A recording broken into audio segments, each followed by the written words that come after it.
Nous attaquons le chapitre 16 concernant les fonctions trigonométriques. On se place sur le cercle trigonométrique, c'est-à-dire le cercle centré à l'origine et de rayon 1, et on pose le repère OIJ. Donc le cercle est centré en haut et a pour rayon 1, donc on fait apparaître horizontalement le vecteur I et verticalement le vecteur J. Un point M sur ce cercle est représenté par son abscisse et son ordonnée. Le cosinus de x, noté cos x, représente l'abscisse du point M. Le sinus de x, noté sinus x, représente l'ordonnée du point M. Étant donné que, en faisant un tour complet, on se retrouve sur le même point, on va avoir le même cosinus et le même sinus.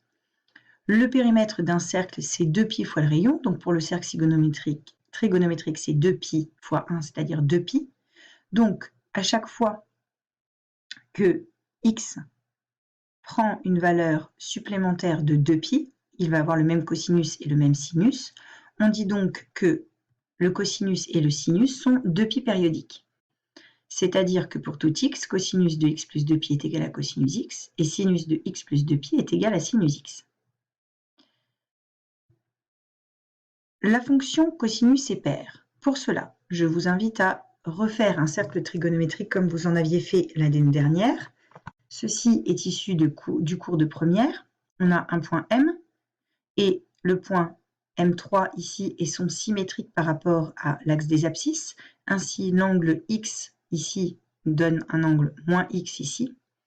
On voit que l'abscisse de M et de M3 est le même, donc cosinus X et cosinus moins X sont égaux.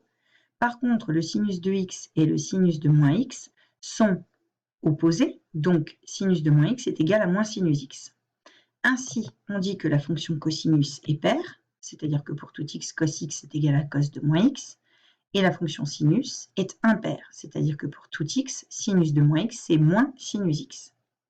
Ce qui veut dire que, graphiquement, la courbe représentative, étant donné que la fonction cosinus et la fonction sinus sont 2π périodiques, pour étudier la courbe représentative, il suffit d'étudier la courbe sur un intervalle d'amplitude 2π, et ensuite, on complétera en faisant une translation de vecteur 2kπi, où i est le vecteur horizontal, vecteur unitaire horizontal, fois 2kπ, où k représente un entier relatif, c'est-à-dire un multiple de 2π, positif ou négatif, puisqu'on va pouvoir translater vers la droite ou vers la gauche.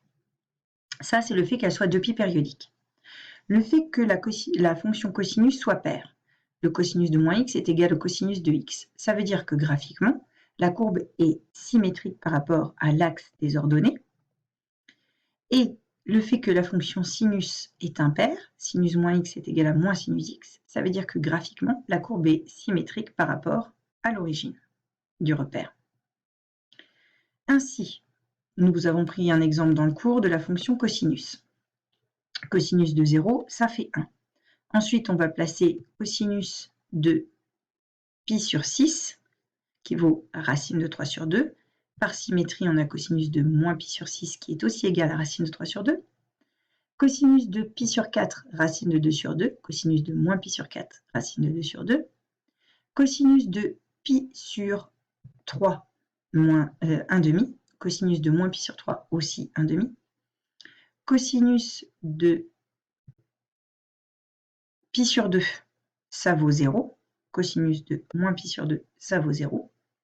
On continue en faisant cosinus de 2π sur 3 et cosinus de moins 2π sur 3, respectivement moins 1 demi et moins 1 demi.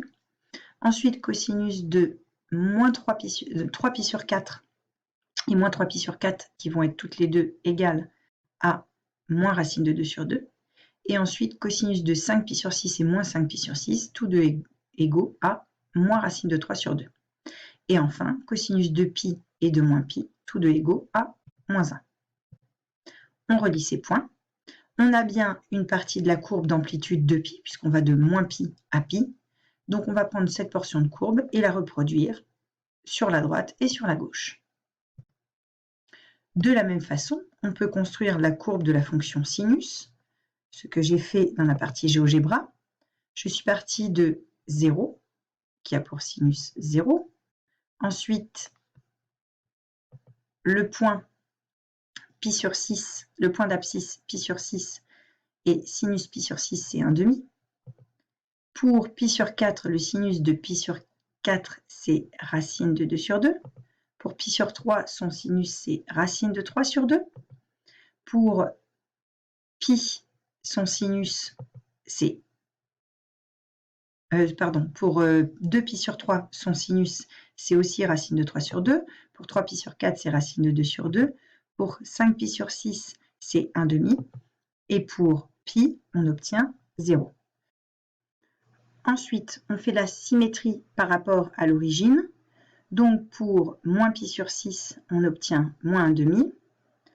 Pour moins pi sur 4, on obtient moins 2 sur 2. Pour moins pi sur 3, on obtient moins racine de 3 sur 2. Pour moins pi sur 2, on obtient moins 1. Et on continue. Moins 2pi sur 3, moins racine de 3 sur 2. Moins 3pi sur 4, moins racine de 2 sur 2. Moins 5pi sur 6, on obtient moins 1/2. Et moins pi, on obtient 0. Ce qui nous donne la courbe de la fonction sinus. Nous avons donc la courbe. Nous allons devoir étudier exactement le tableau de variation. Donc, on va étudier, pour cela, on sait que les fonctions cosinus et sinus sont dérivables sur R. Et la dérivée du cosinus, c'est moins sinus. La dérivée du sinus, c'est cosinus.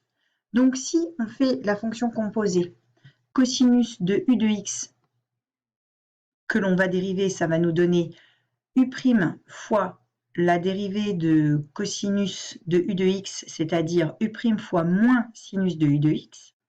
Et si on dérive sinus de u de x, ça va nous donner u' fois la dérivée de sinus de u de x, c'est-à-dire cosinus de u de x. Dernière propriété à connaître, on a une limite à connaître qui est la limite de sinus x sur x quand x tend vers 0 qui est égale à 1. Si vous vous souvenez, nous avons vu deux limites qu'on appelle par croissance comparée, une pour la fonction exponentielle, une pour la fonction logarithme népérien, qui étaient assez faciles à déterminer. Celle-ci, c'est la même chose. Sinus x sur x peut s'écrire comme sinus x moins sinus 0 sur x moins 0. On reconnaît ici le taux d'accroissement.